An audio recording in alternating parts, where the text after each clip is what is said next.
afternoon. I hope you all had an opportunity to enjoy Jory Harjo's keynote speech. We are ready for a great afternoon of sessions. Right now, my name is Elizabeth Bass. I'm the Director of Publications for the Oklahoma Historical Society and the editor of the Chronicles of Oklahoma. And it is my pleasure to introduce Savanna Payne and Jamie Blank, who are English language learner instructional facilitators for the Oklahoma City Public Schools. And they are going to be presenting Project Voice, Visions of Inclusion, Culture, and Empathy. And I'm going to let them go ahead and take it away. Thank you. And Elizabeth, can you give us access to sharing our screen, please? Jennifer, can you do that one?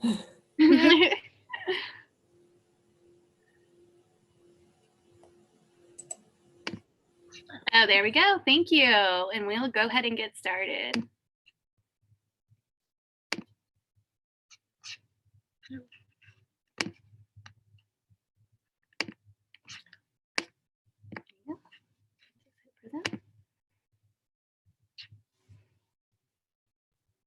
All right, thank you for joining us this afternoon. So we're going to be talking about Project Voice today, Visions of Inclusion, Culture, and Empathy. I'm Savanna Payne. And I'm Jamie Hinds. And as I mentioned, we're secondary ELL facilitators at Oklahoma City Public Schools. We work under the Language and Cultural Services Department.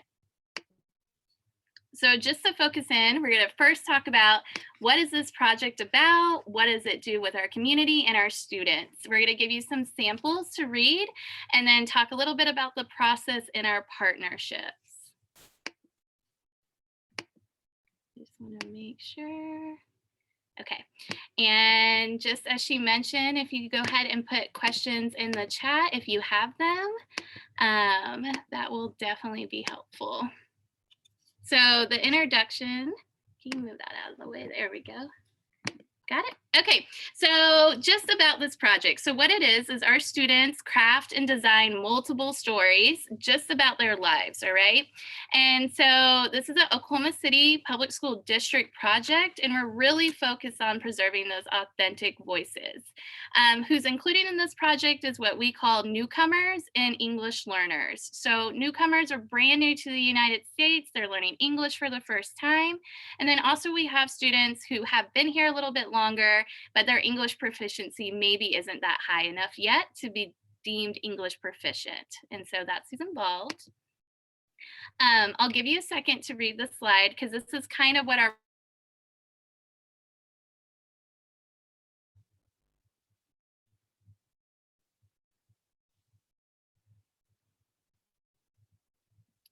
All right, so we're going to start with perspectives. So what we found out with this project is that it helps educate the educators, right? Helps educate the school community of the students who are in their classrooms currently. It gives power to our students that their voices are important and it allows for that degree of healing. And finally, we have the product of the actual book, which Jamie's going to talk about in just a second. Yeah, and so last year, so we piloted the program. It actually kind of kicked off about 5 years at one school site that we both worked at. And then when we took this role in the district, we decided, hey, let's make this go district-wide. And so we piloted this project. We wrote curriculum, we trained teachers, and we are now looking at our first district published book. It is across 8 middle schools and high schools. The way that we came up with the cover is in the title, so Where the Rainbow Ends, is because when students submit stories, they also submit their artwork. And so just to get a little close up of the artwork, you can also see it on the slide. The students sent these in, and then one piece was selected and sent back out to schools where then they submitted titles. And so we actually went with a rainbow theme. We did a lot of research on rainbows, and come to find out, you can kind of read here on this slide, but rainbows have a different symbolism in many cultures for new beginnings, and especially in the most difficult of journeys, which you'll see some excerpts here soon, that our students specifically have faced many journeys and are telling stories that have maybe gone untold many, many years. All right, so this is what Jamie was just referencing. We want to give you guys an opportunity. This is kind of what we see when we do see these stories and what we've put in the book. So we want to give you some time to see an example. So here's 3 different stories on your screen, some kind of expert. Yep. So take a minute to read 1 or 2. Feel free to put comments in the chat, questions if you have any.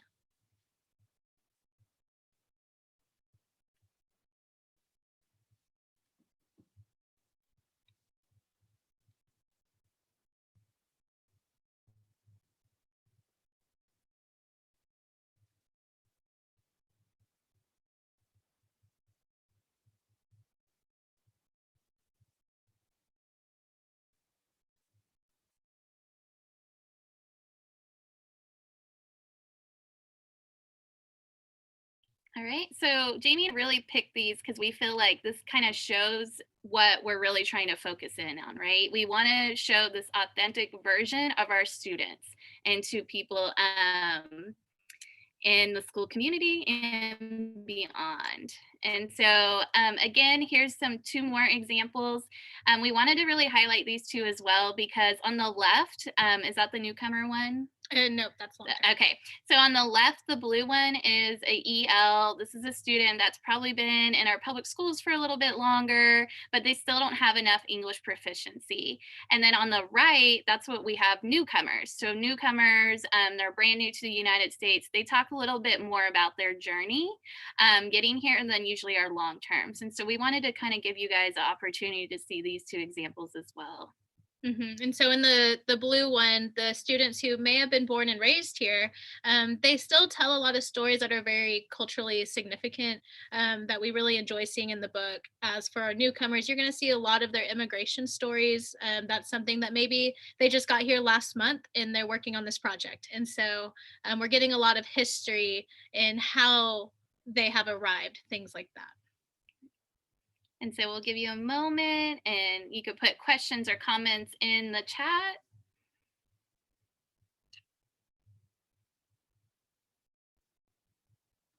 All right.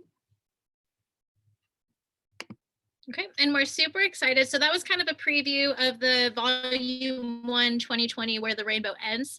So this year, actually, as we speak, this is the last week of Project Voice this week, and our teachers are flooding our inboxes currently with stories that the students have been writing this year, which has been a very difficult year, but they have had so much to say about the pandemic, how it's affected them as the youth, especially the Latino population, what they've gone through in this time. We know that many have had families in the restaurant business who've lost jobs, many kids having to take over as an adult at the age of 13 to take care of the siblings while the parents try to find work, things like that. So here's just kind of like a snippet of one of the stories that was sent to us.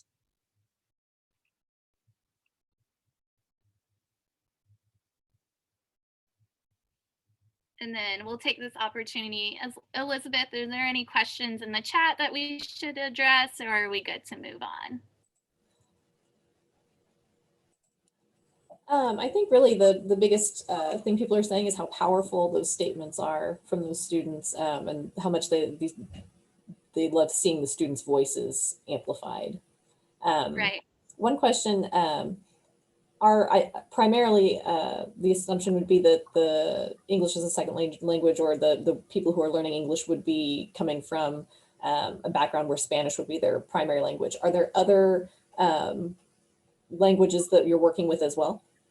Yeah, that's a great question. Thank you for bringing that up. So in our, what we consider our newcomer classes in Oklahoma City Public Schools, we serve all students who are coming to the United States that are learning English for the first time. So in our areas like Taft and Northwest Classen, we're going to see a lot of variety. Kind of our north side of Oklahoma City, if you aren't as familiar with the schools. Yeah, north side Oklahoma City, we'll have a variety of languages, and we do see French, Kinyarwandon, Burmese. Pushtu is our new one. Pushtu, which I think those girls came from Afghanistan recently. We have many, many from the Asian populations. Vietnamese being the biggest one. Mhm. But yeah, that was a great question. Thank you, because they are also included in this book as well. Yep. And so we'll kind of also address, I know we get a lot of questions about like, wow, if English is their second language and they're learning it currently, and you're saying these newcomers wrote that, how is their English so good already? We'll kind of show you the process here soon, so you can kind of see why their stories are the way they are. All right. Thank you, Elizabeth. We'll check yeah. back in just a second. Oh, you have another? Go ahead. We have just one other question real quick. Julia asked, how do you address any privacy issues that might arise from publishing the words and works of minors? And that'll be the last question for now. Okay, well, we also include that in our presentation, so we'll get to that in just a second. Great questions. Okay, and so that is going to be included in the process. I think answering both questions will be in the process. Yeah. And so the whole process of the project from start to finish each school year is we kind of go through these 4 steps. The first being professional development. That is where we make sure that we provide our teachers with what they need to succeed with this project. The next thing is curriculum and resource release. So each year we are adapting the curriculum. We know that, well, history is changing every year. This year we have the pandemic. We're choosing stories for our students, like mentor stories that are going to be more effective for their current maybe political atmosphere, whatever it is, to help amplify those voices. The third one is the student project. This is where they are working on it throughout their class. And then the fourth one is the submission process.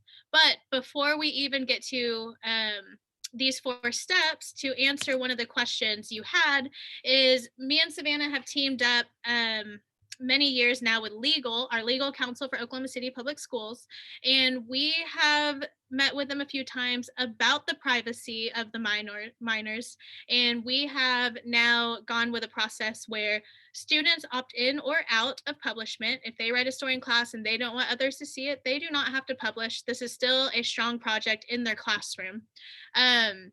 Along with, they do have to have parent or guardian permission forms and waiver forms, and all stories in the book are published anonymously. That is to protect statuses, things like that.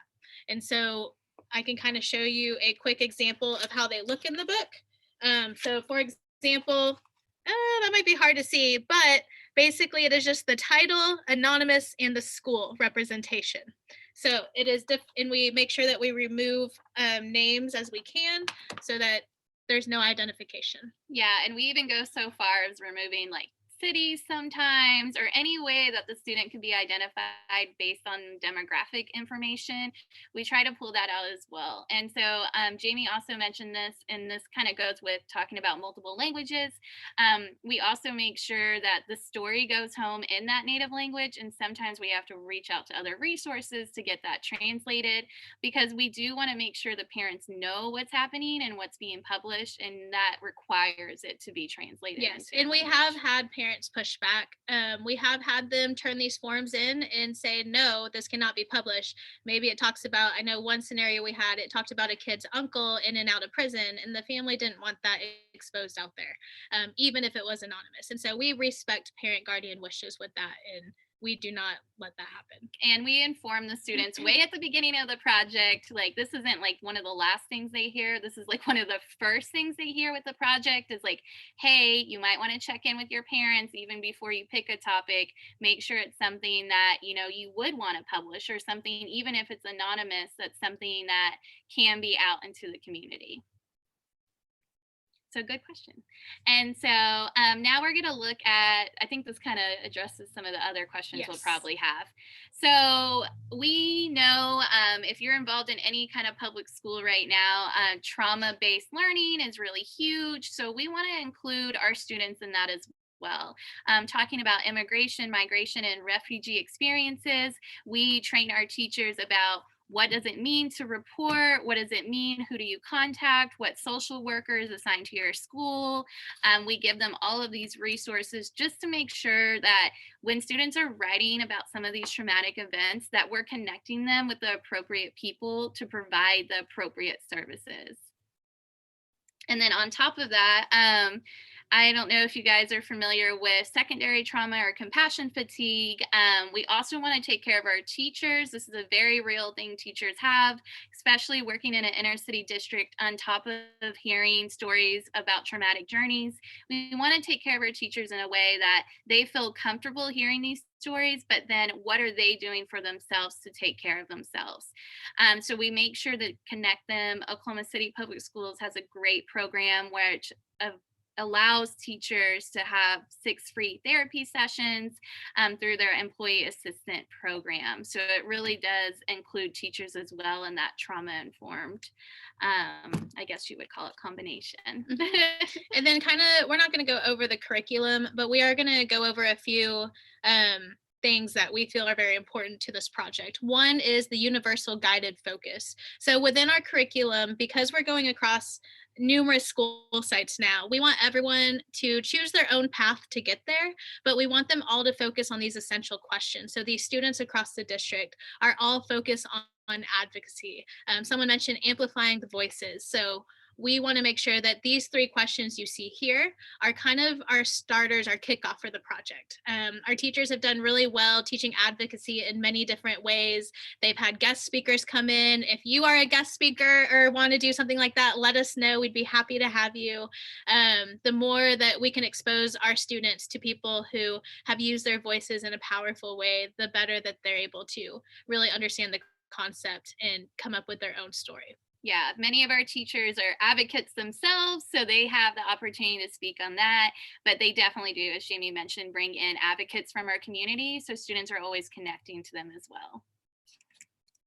Okay. The next thing is the accessibility for our teachers. And so we know that in our school district, we have a lot of teachers who are newer, maybe they're emergency certified, they're still in the process of learning themselves. This is a pretty heavy project to throw a first-year teacher. And so Savanna and I, we mentioned that every year, part of our process is updating the curriculum. And so here you see an A day, B day, because this school year we had to split it with A, B day for remote learning because of the pandemic.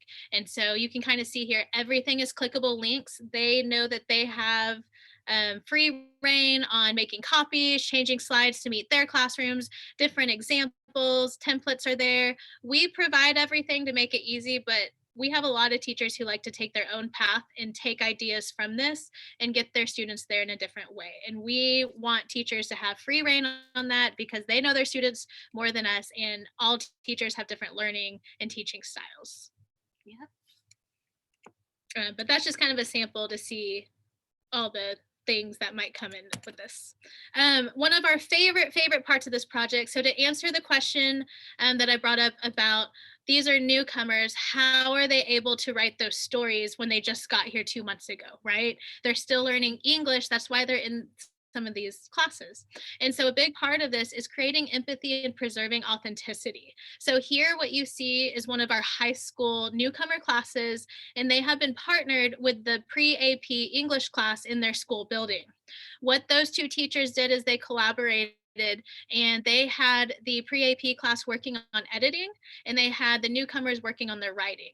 And so they partnered them, and the newcomers who were a little lower with their English proficiency, they partnered with someone who might be bilingual in that classroom. And while others might be a little stronger in their bridging kind of that gap with English, they're partnered with a few others who can help them get there. And so we look at the teacher as more of a facilitator role in this process, and we let the other students in the school community be, the more guide, their peer editing with them. So those stories look the way they do because we have students here sitting at tables with newcomers who they've never knew were in their building, maybe never talked to them before or seen them, and now they're learning their stories. It's changing the way the school culture is forming. It's exposing other students to the newcomers in their building, and it's creating this powerful school community. Yes, I definitely think this is one of things that have come out of this project that we did not really expect, and this is one of them. Also, someone actually partnered with their soccer team at one point. Yes. And their soccer team helped the newcomers edit their stories. So for Jamie and I, that's very important to us. We don't want teachers reviewing these stories several times. We would rather preserve it and have it where a peer is editing it. So they're not going to be perfect, but that's what we like about this project. Mm-hmm. And in this picture, picture, one of my favorite, I gotta be in this room observing the peer editing happening. And in the bottom middle picture, you see here the young girl and boy, and the boy is our newcomer and she's helping him edit. And she keeps, I'm behind her taking pictures, but she will turn around to me and be like, Miss, what is this true? Did this really happen? And then I'd have to facilitate and say, why don't you ask him? He's sitting in front of you. That's his story. And so kind of helping facilitate that conversation with them, letting them see like these are people too. This is what they've gone through, you know. And they're in your PE class and you didn't Yeah. even know. And so making those connections is really important for us. But on top of that, it's all authentic. It's happening live in front of the student. They're creating that empathy. All right. If you have questions or comments for now, go ahead and drop them in the chat. Elizabeth kind of let us know, and then we'll move into the final stages of our presentation. We do have just one question here. Do you have conversations with the students about how this is basically capturing history because it's capturing their story? Yeah, and so actually Carrie Fox at the Oklahoma History Center helped us kind of develop that as a way. Jamie and I, like we said, we've been working on this project 5-ish years, and we had never viewed it as a primary source. We never viewed it as capturing history. We're just like, this is cool. People are learning about our community and our students. Now we're realizing the historical value of these stories, and so we've kind of started incorporating that a lot more this year. And then as we get into this piece with partnerships, we'll kind of show how that's evolving a little bit. Yeah, thank you. One other question real quick. The peer editing process that you've set up, do you think that fosters more honesty in the storytelling rather than I'm writing this and my teacher's gonna, I mean, your teacher's eventually gonna see it and it's gonna be published, but it's not being picked apart by the teacher. It's being shepherded by your peers. Yes, and so one thing, they're actually more comfortable with their ELD teacher instead of the school community. That's something they get nervous about, but the teacher helps grow that. So what we're finding out from our ELD teachers is they never took the time really to get to know their actual story. And so we have had many comments made to us from teachers saying like, wow, I've never been as close to a group of students as I have because of this project with my students now. So what they're doing is they're building trust within their classroom, and those kids really look at them as, you know, some of them might have been unaccompanied minors, some of them may not have never known their parents or this or that, and so they're looking at their teacher's family now, and it's creating this very, very impactful relationship in their classroom as a family, or familia as they would say. And so now when they're moving into the peer editing, the teacher's having to really help them feel more comfortable about it. But now what we're seeing is that it's really been impactful for the other kids on the other side of it, because they're coming to teachers like, I want to help him finish his story. Like, no, can they come back tomorrow? I want to help. Like, I want to help this kid so much. We actually just heard a story of a different high school where a newcomer was partnered with this boy in an AP class who is also part of the ROTC program at that school. And come to find out, that kid was not done helping the student with his story, and they were actually meeting virtually during the process to help him with his story outside of school hours. And they actually formed quite a connection now with someone else in the school building that would never have known. Which kind of gives me goosebumps when we tell this story, because usually our newcomers are kind of secluded. They kind of stick to their own. They don't really branch out into the school community so much. We usually use sports as our connection to kind of get them involved.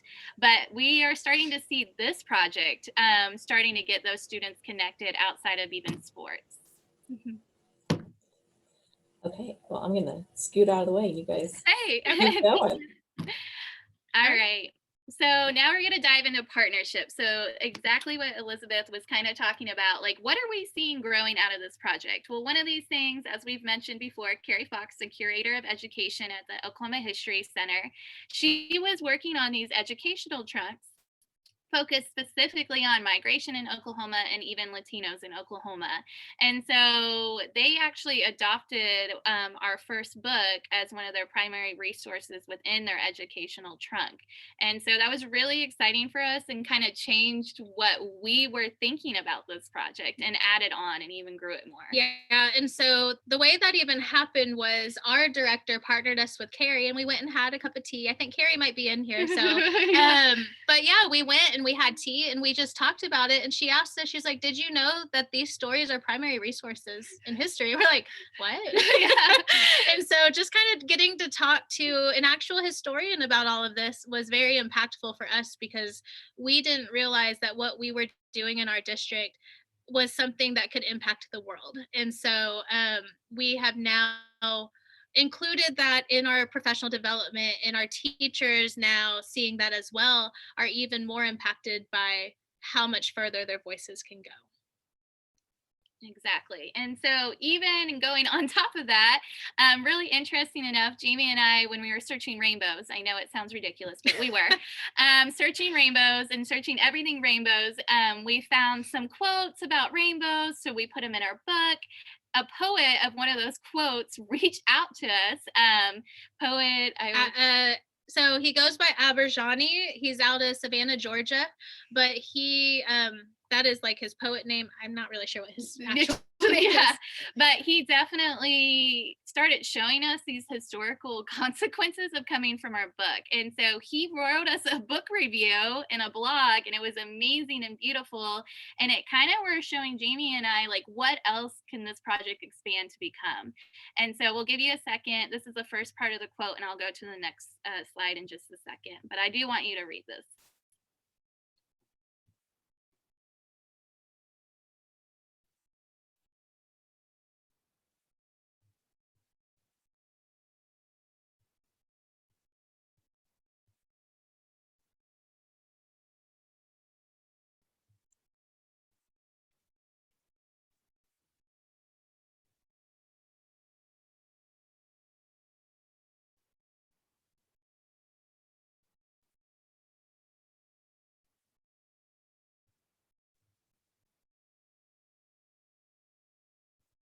And so after reading this blog, I think Jamie and I were texting each other all night, because we just haven't we're educators, you know, we were like, wow, we want to teach the writing process in a really cool way. But now we're realizing exactly what he said, that this is an American experience that's happening during such a historical time that we're living in, right?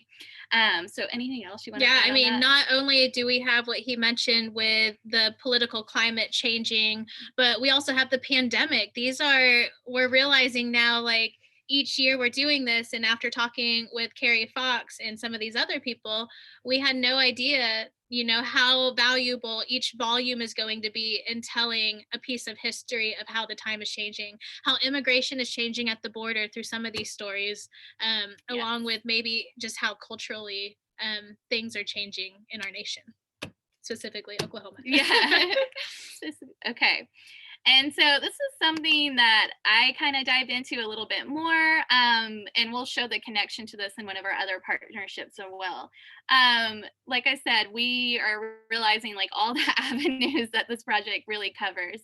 One of them is like the lack of diversity. Most of us, if we're even reading any book now, we're pretty much aware that most of our authors in United States are white Americans. And we even struggled as educators finding books that were written by young adults who maybe were recently arrived, or, you know, our English language learners maybe been here. And so we were really missing out on that representation for young adult books to connect to our students. So now we publish them. So that's just kind of how we solve that problem. But we do know that this might create even more of those Latinx authors that we need desperately to write these young adult stories. And so these are just some statistics that we started reviewing, and we're like, wow, this is one more thing that we're doing. And we'll show how this connects to one of our newer partnerships as well.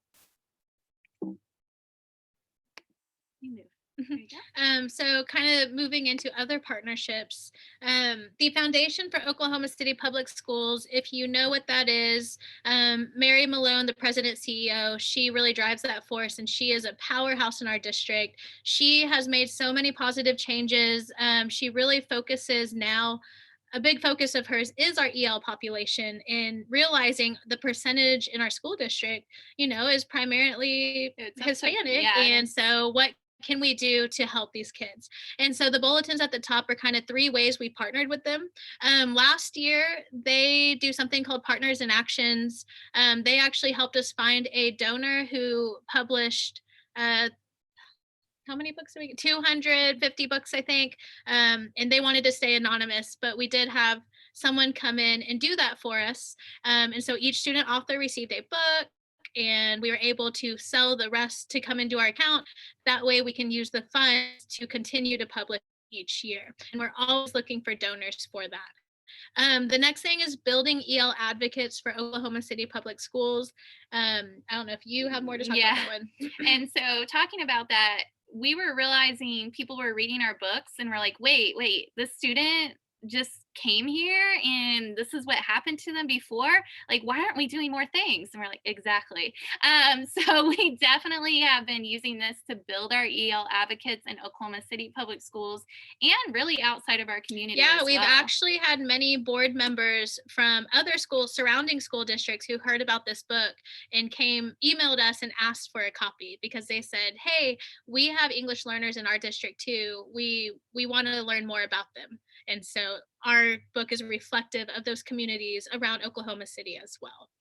So another big future partnership we're looking at is Miss Mary Malone has started what we call the bilingual teacher pipeline support. I'm going to let Savanna take over on that one, because she was a part of that project. Yeah, and so the Foundation for Oklahoma City Public Schools are a nonprofit that just does so many things for our district. And so one of those things is trying to grow your own teachers, right? We want to see teachers that represent our students, and how can we do that? So the Bilingual Teacher Pipeline Project, that takes teachers or teacher assistants, we call them parapros, currently in the school district, and then we pay for them to become teachers. Mary Malone's nonprofit, the foundation does that, and then they are going to be back in our school community. But what we hope to, and what we're dreaming of, is that we could make this book project even bigger, and then the profits we could use to even donate back into this project, because it is so beneficial for students to see them own selves represented, not only in the book, but in the teachers they're working with as well. And so as we're getting donations, we're able to keep our book being published. And in return, we want to be able to provide funds to support those teachers in the pipeline, or the future teachers in that pipeline, by providing scholarship opportunities for their college.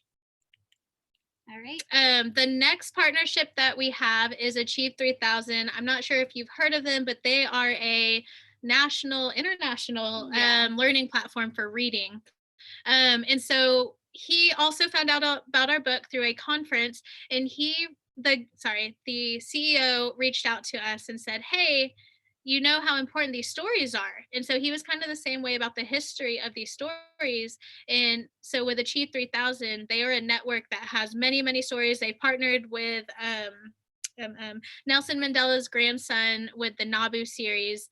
And with the Nabu series, what that is stories written for kids in their native languages, so that they're still getting the literacy of both sides, and preserving those. And so now he wants our stories to be adopted into the Achieve 3000 platform to, again, amplify those voices, but across the world, focusing nationally and then going globally. And so we are currently in partnership with him, selecting stories, putting those up there for other kids to be exposed to, primarily the Hispanic or Latino voices, because that is one that he is missing on his platform, he said. Yeah, and he said he was having a hard time finding like real, authentic voices of students that are currently in the United States. And so definitely we're really excited about this partnership. And I think this is growing that representation of youth authors that they're definitely looking for. Okay, And so before we get into Q&As, if you want to jot this down, if you are interested in buying a copy of the first volume, they are $15. And if you're in the metro area, we are happy to deliver. We can also mail them out as well. Yeah. And so with that, we are going to be publishing the second volume really soon. Like Jamie said, we're getting the stories right now, and we're hoping to have that at least published by the end of May. Yeah. So we'll definitely have that ready. But yeah, you could email us projectvoiceokcps@gmail.com.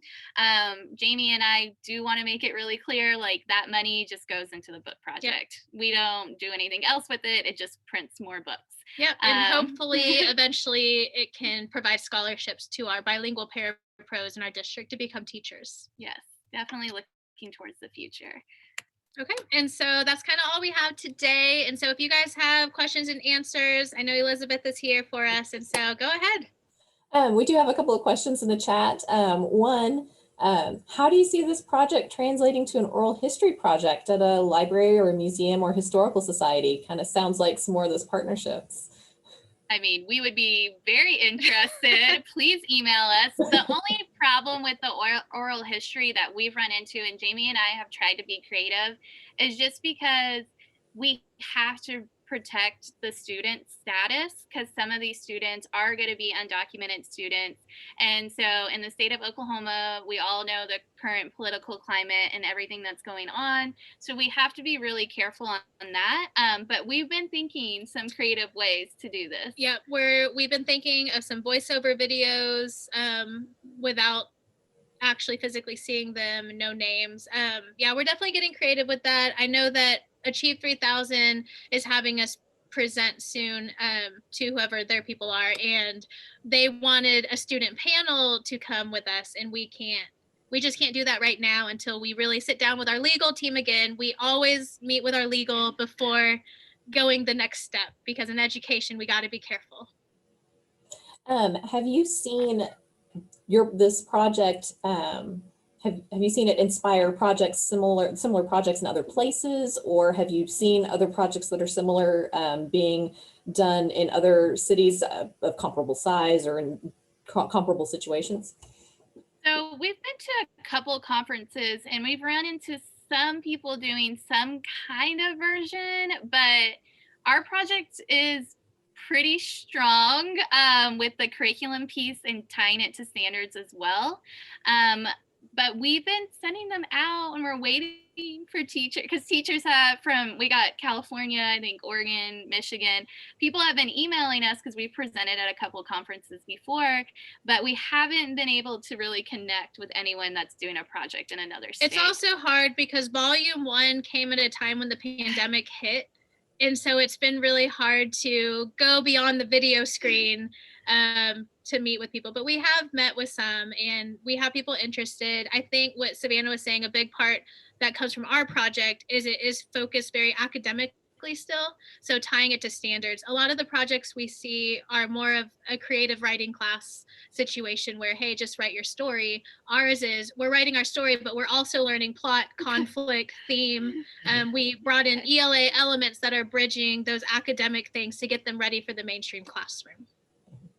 Do you do the projects at, is it all of the high schools in Oklahoma City, or is it specific ones? How do you go about getting to the teachers and getting to the different schools? Yeah, it's a lot of work. It's a lot of work. So basically, in our position, we kind of help coach people, and we kind of facilitate EL services within the Oklahoma City public schools. So we choose the high schools and middle schools if they have an ELD teacher, English language development teacher, at that site, because in that way, Jamie and I could say like, hey, we could pop in. But yeah, it's pretty big. I mean, it's 8 schools, I think, right now. We have more than 8. So high school wise, we have 3 high schools in our district. who have what we call, they are a newcomer academy. And so they have the newcomers and they have ELD teachers to teach the other EL kids as well. So we open it up to those 3 high schools, and then middle schools, we have a lot more. Right. I think we've opened it up to about 9 to 10 middle schools that have ELD teachers. So as long as there's an ELD teacher at the building, then we can provide curriculum and get them going with that process. Mhm. We have had like just normal English class teachers reach out to us and ask, hey, can we do this project? And we have to tell them no because our English learners also go to their class and we don't want them getting double the project. And we also, this is something specific and special that we've created for our kind of umbrella in the district. I have someone who just put in a comment that said that so many beautiful things are coming from this. It sounds like one of those quotes may be a great forward for your next edition. And this person is a retired ESL English ELD teacher.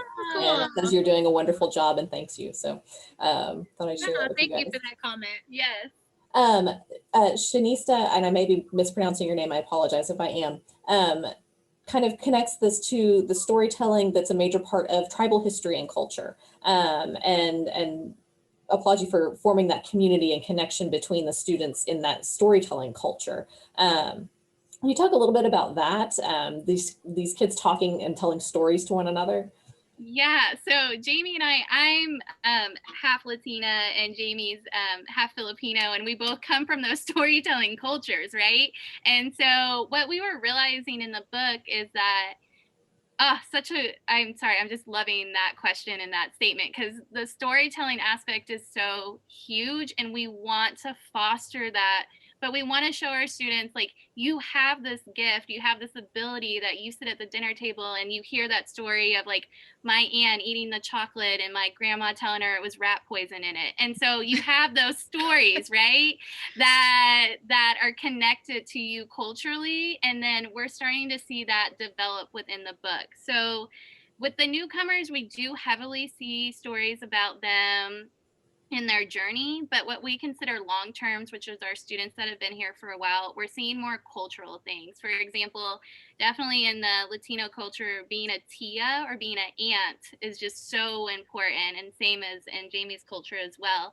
And so many of our students write about becoming an aunt for the first time At the age of 13. right, you know. And so they're writing these storytelling style, and it's just such an interesting way to preserve that in a documented form. And then we have the kids who are talking about camping and, you know, eating carne asada on the grill when most of us are used to maybe hot dogs, burgers. Or we have one story where it was a tragic time for this young boy who the hot frijoles on the stovetop fell and burned him and gave him 3rd-degree burn. So it's really fun to get, you know, stories coming from 13-year-olds, 14-year-olds, and seeing little pieces of their culture really pop out in those. Along with a lot of them have preserved some of their language as well. We say that's okay. Part of our project is teaching dialogue. So some of them are using their native language when they're doing some of the dialogue pieces to keep it really authentic. Mm-hmm. Yeah, preserving that language while also teaching the new language of the place that you're in. Exactly. Which is important in so many ways, and you know, bringing back indigenous languages right now and those sorts of things. It's a big area of preservation. Yes, for So, sure. let me see if anybody has any other questions. Go ahead and put them in the chat. Your project is so very exciting, and it really is. It's historical, and it's basically like a written oral history of these kids' experiences. Let's see. Shanista, who put in the comment earlier about storytelling, says that she works closely with the Cherokee National Treasurer, Robert Lewis, who travels and does storytelling, and says that if you would ever like to schedule a storytelling event, contact her. Maybe Shanista, you can contact them with the email that they. Actually, yeah, you can contact us with that email, or I'll go ahead and put my email in the chat as well if you want to reach out. Sometimes we see that a little quicker. Yeah. We're happy happy if anyone has like a partnership idea or knows something about donations to help this project go further. We are always happy to sit down, Zoom, hang out on Meet, chat. Yes, yes. We love hearing other people's perspectives of our project because that's how our project has gone to where it has today. All right. Well, thank you all so much for your presentation and for letting us see this great work that you all are doing with the students to preserve their stories and help them connect to their community and create that empathy among those students. Thank you, Jamie. Thank you, Savanna. And thank you all for joining us for this session. Thank All right, you. Thank you. Have a great day. You too.